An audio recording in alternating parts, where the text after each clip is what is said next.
മനുഷ്യജീവിതത്തിൽ ഇന്നിപ്പോൾ വളരെ പ്രധാനപ്പെട്ട ഒരു വിഷയമായിട്ട് ആരോഗ്യം മാറിക്കഴിഞ്ഞിട്ടുണ്ട്. എല്ലാ ആളുകൾക്കും, ഒരു പരിധിവരെ മിക്ക ആളുകൾക്കും ആരോഗ്യം എന്ന നിഅമത്തിൻ്റെ അത് ഇല്ലാണ്ടായാൽ, അത് നഷ്ടപ്പെട്ടു പോയാലുള്ള പ്രയാസങ്ങൾ മനസ്സിലായിട്ടുണ്ട് എന്നാണ് ഞാൻ മനസ്സിലാക്കുന്നത്. ഇല്ലെങ്കിൽ നമ്മുടെ നഗരങ്ങളിൽ കാണുന്ന ഹോസ്പിറ്റലുകൾ, ഡോക്ടേഴ്സ് മുന്നോട്ട് പോവില്ല.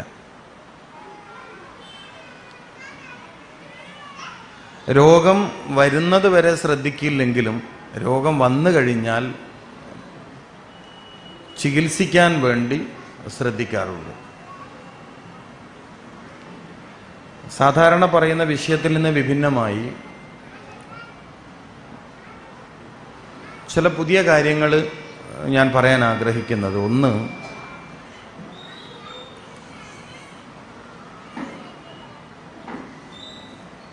രോഗികളും അവരുടെ കുടുംബക്കാരും,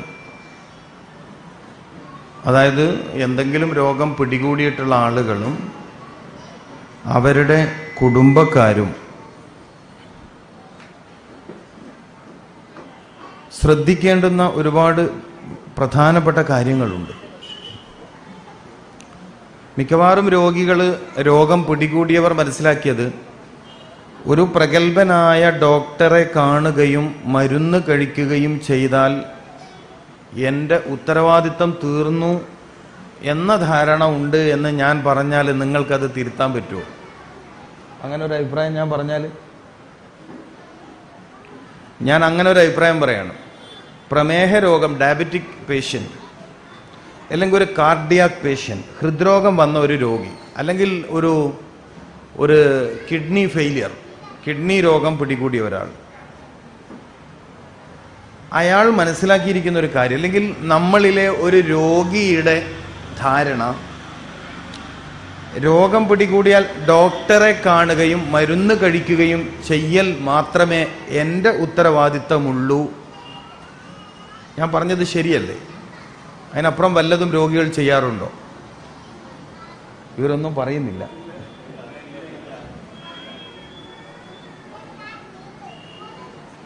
അല്ലേ? അങ്ങനെയല്ലേ ചെയ്യുന്നത്?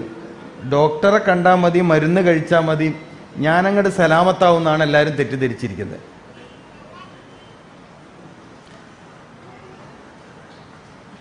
അതിനപ്പുറം ഒന്നും ചെയ്യാറില്ല. ആ ചെയ്യാത്തതുകൊണ്ട് ഡോക്ടർമാരുടെ കുടുംബം വളരെ റാഹത്തായി മുന്നോട്ട് പോകുന്നുണ്ട്, രോഗികളുടെ കുടുംബം കുറച്ച് പ്രയാസത്തിലാണ്. ശ്രദ്ധിക്കാൻ വല്ല കാര്യവും ഉണ്ടെന്ന് പറഞ്ഞാൽ പിന്നെ ആ ഡോക്ടറെ അടുത്ത് പോവുകയും ചെയ്യില്ല. എങ്ങനെ? രോഗം മാറുന്നതിന്, രോഗം ശിഫയാവുന്നതിന്, രോഗം ക്യൂർ ആവുന്നതിന് എന്തെങ്കിലുമൊക്കെ മാർഗനിർദ്ദേശങ്ങൾ മുന്നോട്ട് വെക്കുന്ന ഡോക്ടറെ അടുത്ത് പോവില്ല. ഞങ്ങളുടെ കണ്ണൂർ പറയും അതിന് പഥ്യം നിൽക്കുക എന്നാണ്. എന്തെങ്കിലുമൊക്കെ പഥ്യം നിൽക്കുക. ഇത് പഥ്യമൊന്നും നിൽക്കണ്ട, എത്ര വേണമെങ്കിലും കഴിച്ചോളി, മരുന്ന് കഴിച്ചാൽ മതി എന്ന് പറയുന്ന ഡോക്ടറോടാണ് നമുക്ക് പിരിശം കൂടുക. കാരണം എന്താ? പഥ്യമില്ല. അപ്പം എൻ്റെ കാര്യങ്ങളൊക്കെ മുറതെറ്റാണ്ട് നടക്കുകയും ചെയ്യും. ആണോ? അല്ലേ? നിങ്ങൾ ആ നിലപാട് തന്നെ പോയിക്കോളി. കാരണം ആശുപത്രിയുടെ നിൽക്കണമല്ലോ, ആശുപത്രികൾ ഇവിടെ നിലനിൽക്കണം.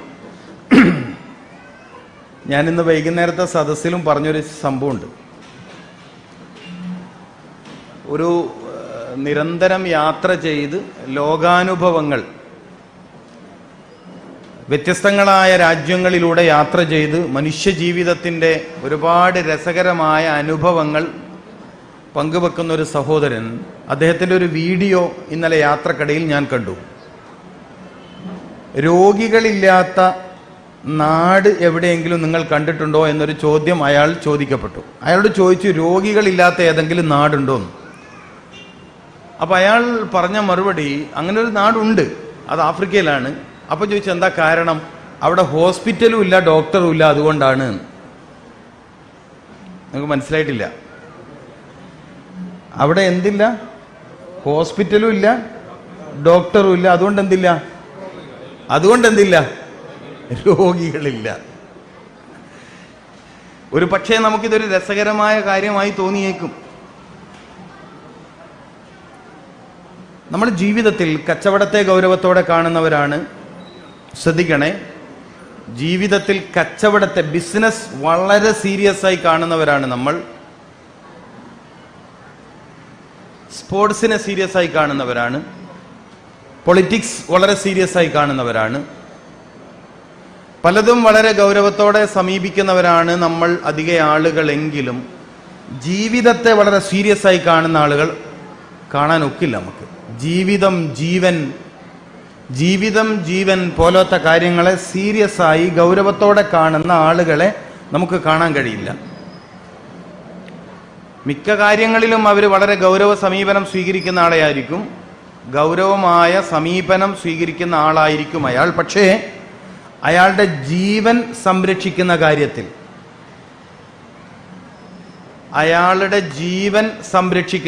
കാര്യത്തിൽ, അയാൾ തീരെ ഗൗരവമില്ലാത്തയാളാണ്.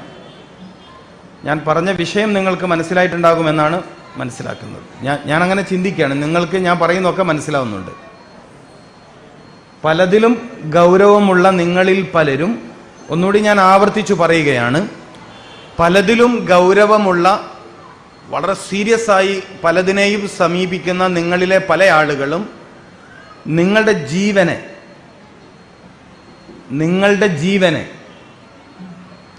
സീരിയസ് ആയി ഗൗരവത്തോടെ സംരക്ഷിക്കാറില്ല. അതുകൊണ്ടാണ് ഒരുപാട് ആളുകൾ രോഗികളായി തീരുന്നത്, രോഗത്തിൻ്റെ വർധനവുണ്ടായിത്തീരുന്നത്, ചികിത്സിച്ചാലും രോഗം ഭേദമാവാത്തത്.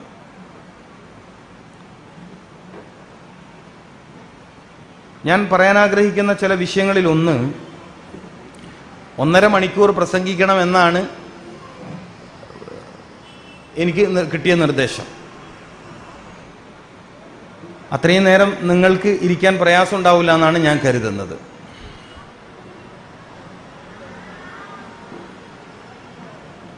നമ്മൾ മുസ്ലിമീങ്ങളാണ്. ജീവിതത്തിൻ്റെ വിഷയത്തിൽ ഏറ്റവും മാതൃകാപരമായി ജീവിക്കേണ്ടവരാണ് നമ്മൾ. അള്ളാഹു നമുക്കതിന് തൗഫീക്ക് നൽകട്ടെ. പല കാരണങ്ങളാൽ, പല സാഹചര്യങ്ങളുടെ സമ്മർദ്ദങ്ങളാൽ നമ്മളിൽ നിന്ന് ഇസ്ലാമിൻ്റെ ഏറ്റവും തനതായ പല കാര്യങ്ങളും നഷ്ടപ്പെട്ടു പോയിട്ടുണ്ട്. ഇസ്ലാം വളരെ ഗൗരവത്തോടെ കാണുന്ന ഒരു കാര്യമാണ് മനുഷ്യന്റെ ആരോഗ്യം. വളരെ ഗൗരവത്തോടെ കാണുന്ന മതമാണ് ഇസ്ലാം. ആരോഗ്യം എന്നത്, സിഹത്ത് എന്നത്. ഈമാൻ കഴിഞ്ഞാൽ അതിൻ്റെ ഒരു തെളിവ് ഞാൻ പറയാണ്. മനുഷ്യനായി ജനിച്ച ഒരാളെ സംബന്ധിച്ചിടത്തോളം ഈമാൻ എന്ന നിഅമത്ത് അള്ളാഹുവിൽ നിന്ന് കിട്ടിക്കഴിഞ്ഞാൽ, അന്നമ അലൈന ബിൽ ഈമാൻ എന്ന് പറയാറുണ്ടല്ലോ, അന്നമ അലൈന ബിൽ ഈമാൻ എന്ന് നമ്മൾ പറയാറുണ്ട്. ഈമാൻ എന്ന നിഅമത്ത് അള്ളാഹുവിൽ നിന്ന് ഒരാൾക്ക് ലഭിച്ചു കഴിഞ്ഞാൽ പിന്നെ അള്ളാഹിന്റെ അടുത്ത് നിന്ന് ഒരാൾക്ക് കിട്ടുന്ന ഏറ്റവും വലിയ നിഅമത്ത് അസ്സിഹത്തു എന്ന് മുഹമ്മദ് റസൂൽ സല്ലല്ലാഹു അലൈഹി വസല്ലം, ആരോഗ്യമാണ്. അള്ളാഹു നമ്മളിലെ രോഗികൾക്ക് ശിഫയും ആഫിയത്തും പ്രദാനം ചെയ്യട്ടെ. കാരണം ഞാൻ നിരന്തരം ജീവിതത്തിൽ കണ്ടുമുട്ടുന്നത് വളരെ പ്രയാസകരമായ രോഗങ്ങളുടെ ബുദ്ധിമുട്ടുകൾ അനുഭവിക്കുന്നവരെയാണ്.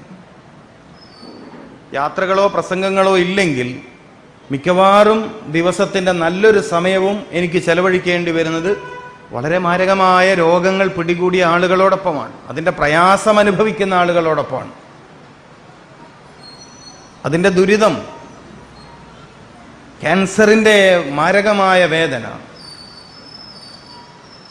ഇപ്പം മിഞ്ഞാന്ന് വളരെ വിഷമുള്ളൊരു വാർത്ത പെട്ടെന്ന് കേൾക്കേണ്ടി വന്നത്, ക്യാൻസറാണ്, പെട്ടെന്ന് അരക്ക് താഴെ തളർന്നുപോയി. 30 വയസ്സുള്ള ഒരു ചെറുപ്പക്കാരൻ. വളരെ സങ്കടത്തോടെ എനിക്ക് ഈ പ്രയാസത്തിൽ നിന്ന് രക്ഷപ്പെടണമെന്ന് പറയുമ്പോൾ നമ്മൾ അന്നത്തെ ദിവസം മുഴുവൻ നമ്മൾ സങ്കടത്തിലാവും.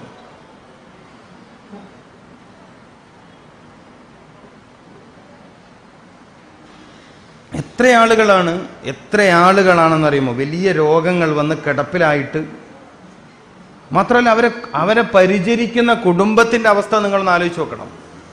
ഇന്ന് ഞാൻ 37 വയസ്സുള്ള ഒരു ചെറുപ്പക്കാരനെ കണ്ടുമുട്ടി. ആ ചെറുപ്പക്കാരന് രോഗമാണ്. പക്ഷെ എന്നെ സങ്കടപ്പെടുത്തിയത് 10-60 വയസ്സുള്ള ആ മകൻ്റെ ഉമ്മയാണ്. അവർക്ക് ജീവിതത്തിൽ 37 വർഷമായിട്ട് ജീവിതത്തിൽ സന്തോഷം എന്താണെന്ന് അറിയില്ല. 37 വർഷമായി രോഗമായ മകനെ പരിചരിക്കുന്നതിനും അപ്പുറം അവർക്ക് ജീവിതമില്ല. ആ വീട്ടിൽ ഒരു ഉമ്മയും മകനും മാത്രമാണ്. അള്ളാഹു സലാമത്ത് കൊടുക്കട്ടെ, അള്ളാഹു ശിഫയും ആഫിയത്തും കൊടുക്കട്ടെ. ഇത്രയും മുഅ്മിനീങ്ങളുടെ ആമീൻ അള്ളാഹു പരിഗണിച്ചുകൊണ്ട് ആ ചെറുപ്പക്കാരൻ്റെ അസുഖം അള്ളാഹു ശിഫയായി കൊടുക്കട്ടെ. അത് മനസ്സിലാക്കണം. രോഗം എന്നത് രോഗിയെ മാത്രമല്ല, ഒരു കുടുംബത്തെ മുഴുവൻ പ്രയാസത്തിലാക്കും. ആക്കൂലേ? ഒരു കുടുംബത്തിന്റെ സാമ്പത്തിക ഭദ്രത തകർക്കൂലേ രോഗം? ഒരു കുടുംബത്തിന്റെ പനിയെക്കുറിച്ചല്ല ഞാൻ പറയണത്. ഒരു കുടുംബത്തിന്റെ സാമ്പത്തിക ഭദ്രത തകർത്ത് കളയും രോഗം. പുതിയ സമൂഹത്തിലെ യുവാക്കൾ, യുവതികൾ, ഒരു 30 വയസ്സിന് താഴെയുള്ളവർ അല്ലെങ്കിൽ 40 വയസ്സിന് താഴെ ഉള്ളവരുടെ മിക്ക ആളുകളുടെയും ജീവിതം മാരക രോഗങ്ങൾ വില കൊടുത്ത് വാങ്ങുന്നതാണ്. പൈസ കൊടുത്ത് രോഗം വിലക്ക് വാങ്ങുന്ന ആളുകളാണ് ഈ സദസ്സിലിരിക്കുന്ന വലിയൊരു വിഭാഗവും എന്ന് ഞാൻ പറഞ്ഞാൽ നിങ്ങൾക്ക് എതിർക്കാനൊന്നും കഴിയില്ല. അത് എന്നോടുള്ള ബഹുമാനം കൊണ്ടൊന്നല്ല, നിങ്ങളതാണെന്ന് ഞാൻ തെളിയിച്ചു തരും. പൈസ കൊടുത്ത് രോഗം വാങ്ങുന്നവർ എന്ന് ഞാൻ ആ പ്രയോഗം ശരിയല്ലാന്ന് തോന്നുന്നുണ്ടോ? വില കൊടുത്ത് രോഗം വാങ്ങുന്നവർ എന്ന എൻ്റെ പ്രയോഗം ശരിയല്ലെന്ന് തോന്നുന്നുണ്ടോ? ക്യാഷ് കൊടുത്തിട്ട് സൂക്കേട് വാങ്ങുക, ക്യാഷ് കൊടുത്ത് സൂക്കേട് വാങ്ങുക.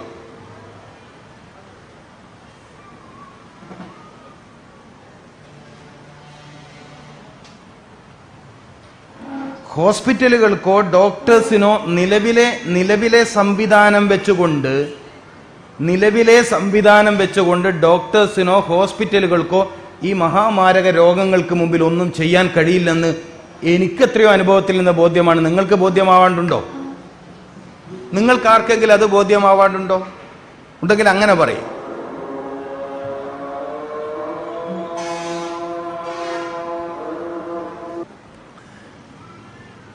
നിലവിലെ ഹോസ്പിറ്റൽ സംവിധാനം, ഡോക്ടേഴ്സ് ഒക്കെ നല്ല സേവനങ്ങൾ ചെയ്യുന്നവരാണ്, വലിയ കഠിനാധ്വാനം ചെയ്യുന്നവരാണ്. ഓരോരുത്തരും അവർക്ക് കഴിയുന്ന രൂപത്തിൽ വലിയ സേവനങ്ങൾ മനുഷ്യ സമൂഹത്തിന് ചെയ്യുന്നവരാണ്. പക്ഷെ എൻ്റെ ചോദ്യം ഇതാണ്, നമ്മുടെ ഈ സമൂഹത്തോടുള്ള ചോദ്യം ഇതാണ്: ഈ സംവിധാനങ്ങൾക്ക് മാരക രോഗങ്ങളെ തടഞ്ഞു നിർത്താൻ കഴിഞ്ഞിട്ടില്ല.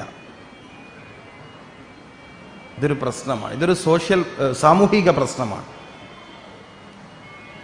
ആരോഗ്യം എന്നതൊരു സാമൂഹിക വിഷയമാണ്. ഒരു വ്യക്തിക്ക് സാധ്യമാക്കാൻ കഴിയാത്തതാണ്. ഒരു സമൂഹം ഒന്നടങ്കം തീരുമാനിച്ചാൽ മാത്രം സാധ്യമാക്കാൻ കഴിയുന്നതാണ് ഹെൽത്തി ജമാഅ, ആരോഗ്യമുള്ള ഒരു കമ്മ്യൂണിറ്റി, ഒരു സമൂഹം. വളരെ ആദരണീയരായ ഈ മഹല്ലിന്റെ ഉമറാക്കൾ ഇതിനു വേണ്ടി ഉത്സാഹം കാണിച്ചു എന്നത് വളരെ ശ്ലാഘനീയമാണ്. ഞാൻ അപ്രിഷ്യേറ്റ് ചെയ്യുന്ന ഒരു കാര്യമാണ്, അഭിനന്ദനം അറിയിക്കുകയാണ്. കാരണം ഈ നാട്ടുകാർക്ക്, ഈ മഹല്ലിന് ചെയ്തു കൊടുക്കാൻ പറ്റുന്ന ഏറ്റവും വലിയൊരു കാര്യമാണ് ഈ ഒരു അവയർനെസ് പ്രോഗ്രാം. ഇസ്ലാം വളരെ ഗൗരവത്തോടെ ആരോഗ്യത്തെ കാണുന്നു. അല്ലാഹുമ്മ ഇന്നാ നസ്അലുക്കൽ അഫ്വ വൽ ആഫിയ. നോക്കൂ നിങ്ങൾ, ഇന്നാ നസ്അലുക്കൽ അഫ്വ വൽ ആഫിയ, വളരെ ഗൗരവമുള്ളൊരു ദുആ ആണിത്. പക്ഷെ നമ്മൾ ദുആ ചെയ്യില്ല.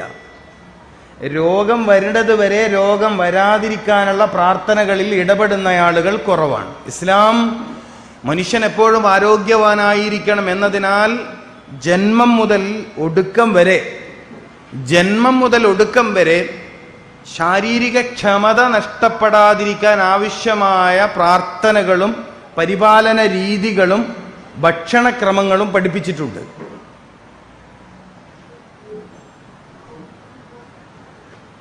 അപ്പൊ രോഗം വരാതിരിക്കാൻ ഇസ്ലാമിലെ നിസ്കാരം യോഗക്ക് സമാനമാണ്, അതുകൊണ്ട് രോഗം വരില്ല എന്ന മണ്ടത്തരമൊന്നും വിളിച്ചു പറയേണ്ട ആവശ്യമൊന്നുമില്ല. രോഗം വരാതിരിക്കാൻ ഇസ്ലാം വളരെ സയന്റിഫിക്കായ, വളരെ ശാസ്ത്രീയമായ ചില കാര്യങ്ങൾ വേറെ പറഞ്ഞിട്ടുണ്ട്. നിസ്കാരം സൂക്കേട് മാറാനുള്ള വഴിയാക്കിയിട്ടൊന്നും ഉണ്ടാക്കിയതല്ല, അത് വേറെ ഏർപ്പാടാണ്.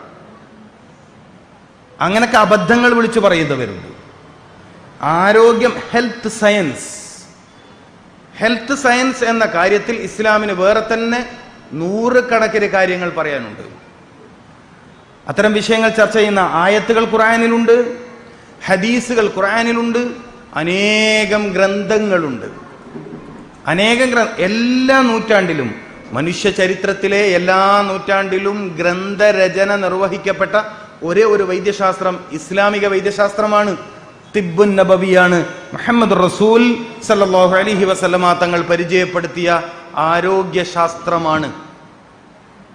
അപ്പൊ ജന്മത്തിന്റെ പ്രഥമഘട്ടത്തിൽ ഭൂമിയിലേക്ക് വന്ന മനുഷ്യൻ ആദ്യം കേൾക്കുന്ന ബാങ്കൊലി, ജന്മത്തിന്റെ ആദ്യഘട്ടത്തിൽ മനുഷ്യൻ കേൾക്കുന്ന ബാങ്കൊലി എന്തിനാണ് ജനിച്ച ഉടനെ മനുഷ്യ കുഞ്ഞിന്റെ വലത് ചെവിയിൽ ബാങ്ക് കേൾപ്പിക്കുന്നത് എന്നിടത്ത് നിന്ന് നമ്മൾ ആരംഭിക്കണം ആരോഗ്യ വിഷയത്തിൽ ഒരു മതം മനുഷ്യനോട് കാണിച്ച ഗൗരവം എത്ര വലുതാണ് എന്ന് ബോധ്യപ്പെടാൻ. നിങ്ങളൊന്ന് ആലോചിച്ച് നോക്കി, എന്തിനായിരിക്കും ജനിച്ചു വീണ ഉടനെ കുഞ്ഞിന്റെ വലത് ചെവിയിൽ ബാങ്ക് കൊടുക്കുന്നത്? ഓന്റെ മയ്യത്ത് നിസ്കാരത്തിന് ബാങ്കില്ലാത്തോണ്ടാ? നിങ്ങൾ പറയണം. എന്തേ ചോദിച്ചൂടെ? ജനിച്ച ഉടനെ എന്തിനായിരിക്കും വലത് ചെവി? നിങ്ങളത് ചിന്തിച്ചിട്ട് നിങ്ങളുടെ ഇമാമിനോട് ചോദിക്കുക. ഷെയ്ഖ് മുഹമ്മദ് ഇർഫാൻ ഇപ്പൊ തൊബീബാണ്, തിബ്ബുൻ നബവി അറിയുന്ന ആളാണ്. ചോദിക്കും നിങ്ങൾ. അപ്പൊ ചെവിയിലൂടെ കേൾക്കുന്ന ശബ്ദ തരംഗങ്ങളിലൂടെ നെർവസ് സിസ്റ്റത്തെ, ബ്രെയിൻ സിസ്റ്റത്തെ, ഹാർട്ട് ആൻഡ് ബ്രെയിൻ കമ്മ്യൂണിക്കേഷനെ, സുബ്ഹാനല്ലാഹ്, നമ്മൾ പറഞ്ഞാൽ തീരൂല ഈ വിഷയം ഒന്നും പറഞ്ഞാൽ തീരുന്നതല്ല. മനുഷ്യനും ശബ്ദവും തമ്മിലുള്ള ബന്ധം, ശബ്ദ തരംഗങ്ങളിലൂടെ മനുഷ്യ ഹൃദയത്തെയും മസ്തിഷ്കത്തെയും, അത് രണ്ടും തമ്മിലുള്ള ബന്ധത്തെ ഒന്ന് ക്രമപ്പെടുത്തൽ ജന്മത്തിന്റെ ആദ്യത്തിൽ, ജീവിതത്തിന്റെ തുടക്കത്തിൽ. ഇസ്ലാം ഒരു ചെറിയ മതമല്ല, മനുഷ്യ ജീവിതത്തിന്റെ സർവ്വ ഏരിയയിലും ഇടപെട്ട ഒരു ജീവിത വ്യവസ്ഥിതിയാണ്. ഞാനിപ്പോ ബാങ്ക് കേട്ടോണ്ട് അത് ഓർമ്മിച്ചേ. ബാങ്ക് ശ്രദ്ധയോടെ കേൾക്കണമെന്ന് നമ്മെ പഠിപ്പിക്കുന്നു. ബാങ്ക് ശ്രദ്ധയോടെ കേൾക്കണം. നരമ്പ് സംബന്ധമായ രോഗങ്ങൾ വ്യാപകമായ കാലഘട്ടത്തിൽ, ബ്ലഡ് പ്രഷറിന്റെ കംപ്ലൈന്റ് കൊണ്ടുള്ള ദുരിതം വളരെ വ്യാപകമായ കാലഘട്ടത്തിൽ ഇസ്ലാമിലെ ബാങ്ക് എന്താണ് എന്ന് പഠിക്കേണ്ടതുണ്ട്. അതെങ്ങനെയൊക്കെയാണ് മനുഷ്യരെ വിജയത്തിലേക്ക്, ഹയ്യ അലൽ ഫലാഹ്, എങ്ങനെയൊക്കെയാണ് മനുഷ്യനെ അത് വിജയത്തിലേക്ക് എത്തിക്കുന്നത്, ഏതൊക്കെ കാര്യത്തിലുള്ള വിജയമാണ് അല്ലെങ്കിൽ ഏതൊക്കെ കാര്യത്തിലുള്ള വിജയത്തിലേക്കാണ് ഈ ബാങ്കുകാരൻ നമ്മളെ വിളിക്കുന്നത് എന്ന് പഠിക്കേണ്ടതുണ്ട്. നിരന്തരം ബാങ്ക് കേൾക്കുന്ന ഒരു സമൂഹം പഠിക്കേണ്ടതുണ്ട്.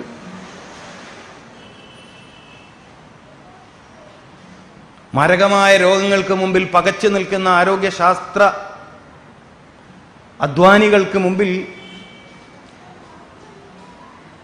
ഇസ്ലാമിലെ ഒരുപാട് കാര്യങ്ങൾ ചർച്ചക്കെടുക്കുകയാണെങ്കിൽ നമ്മൾ അത്ഭുതപ്പെട്ടു. അപ്പൊ ഇസ്ലാമിൽ ആരോഗ്യം വളരെ ഗൗരവമുള്ള കാര്യമാണ്. ജന്മത്തിന്റെ തുടക്കം മുതൽ അവസാന ഒടുക്കം വരെ ഈ കാര്യത്തിൽ മതം, അള്ളാഹുവിന്റെ ദീൻ, സയ്യിദുനാ മുഹമ്മദ് റസൂലുള്ളാഹി സ്വല്ലല്ലാഹു അലൈഹി വസല്ലമ തങ്ങളുടെ ദീൻ ഒരുപാട് കാര്യങ്ങൾ നമുക്ക് പഠിപ്പിച്ചു തരുന്നു. അതിമാരകമായ രോഗങ്ങൾ കൊണ്ട് ജനങ്ങൾ പ്രയാസത്തിലായ ഈ കാലഘട്ടത്തിൽ ഈ ഒരു ശാസ്ത്ര സത്യത്തെ, ഈ ഒരു ശാസ്ത്ര വഴിയെ സമൂഹത്തിൽ പരിചയപ്പെടുത്തുക എന്ന ദൗത്യമാണ് കുറച്ച് ഉലമാക്കൾ, ആ കൂട്ടത്തിൽ എന്നെ പോലെയുള്ള സാധാരണക്കാരും ചേർന്നുകൊണ്ട് ഇന്ന് നടത്തി വരുന്നത്. തിബ്ബുൻ നബവി ഓപ്പൺ യൂണിവേഴ്സിറ്റി എന്ന് പറഞ്ഞുകൊണ്ട് ഒരു യൂണിവേഴ്സിറ്റി തന്നെ ഇന്ത്യയിൽ സ്ഥാപിച്ചുകൊണ്ട് ഈ ആരോഗ്യശാസ്ത്രത്തെ പുതിയ കാലത്തെ രോഗപ്രതിസന്ധിക്ക് മുമ്പിൽ സമർപ്പിക്കുന്നതിൽ കർണാടകയിലും കേരളത്തിലുമുള്ള തമിഴ്നാട്ടിലുമുള്ള ഒരു കൂട്ടം ഉലമാക്കൾ വളരെ ശ്ലാഘനീയമായി ഈ നൂറ്റാണ്ടിലെ തന്നെ ഏറ്റവും വലിയ മനുഷ്യ സേവന പ്രവർത്തനത്തിന് ചുക്കാൻ പിടിക്കുന്നത് സയ്യിദുനാ മുഹമ്മദ് റസൂലുള്ളാഹി സല്ലല്ലാഹു അലൈഹി വസല്ലമ തങ്ങളുടെ ദർശനങ്ങൾക്ക് മാത്രമേ ഇനി രോഗികളില്ലാത്ത ഒരു സമൂഹത്തെ സൃഷ്ടിക്കാൻ കഴിയൂ. There is not incurable disease എന്ന് ചരിത്രത്തിൽ ആകെ പറഞ്ഞ ഒരേ ഒരു വൈദ്യശാസ്ത്ര പണ്ഡിതൻ സയ്യിദുനാ മുഹമ്മദ് റസൂലുള്ളാഹി സല്ലല്ലാഹു അലൈഹി വസല്ലമ തങ്ങളാണ്. മാ അൻസലല്ലാഹു ദാഅൻ ഇല്ലാ അൻസല ലഹു ശിഫാഅ ഔ കമാ ഖാൽ മുഹമ്മദ് റസൂലുള്ളാഹി. പല രോഗവും മരുന്നുണ്ട്, ചികിത്സയുണ്ട് എന്ന് പറയാമെന്നല്ലാതെ അത് പരിപൂർണമായി ശിഫയാകുമെന്ന് പറയാൻ ധൈര്യം കാണിച്ച ആളുകൾ വളരെ കുറവാണ്. രോഗം എത്ര മാരകമാണെങ്കിലും അത് ശിഫയാകുമെന്ന് പറയാൻ ധൈര്യം കാണിച്ച ആളുകൾ കുറവാണ്.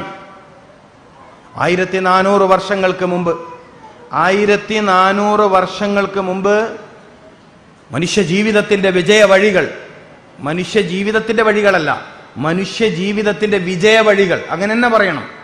മനുഷ്യ ജീവിതത്തിന്റെ വഴികൾ എന്ന് പറഞ്ഞാൽ അത് കലാമ് താമാവില്ല, പരിപൂർണാവില്ല. എന്താ പറഞ്ഞത്? മനുഷ്യ ജീവിതത്തിന്റെ വിജയ വഴികൾ. എവിടെയും ജയിച്ചോണ്ടിരിക്കും. ഒറ്റക്കാണെങ്കിലും ജയിക്കും, കുടുംബപരമായിട്ടാണെങ്കിലും ജയിക്കും, കച്ചവടത്തിലും ജയിക്കും, രാഷ്ട്രീയത്തിലും ജയിക്കും, എല്ലാത്തിലും ജയിക്കുന്ന വഴികൾ പഠിപ്പിച്ചയാളാണ് മുഹമ്മദ് റസൂലുള്ളാഹി സല്ലല്ലാഹു അലൈഹി വസല്ലം.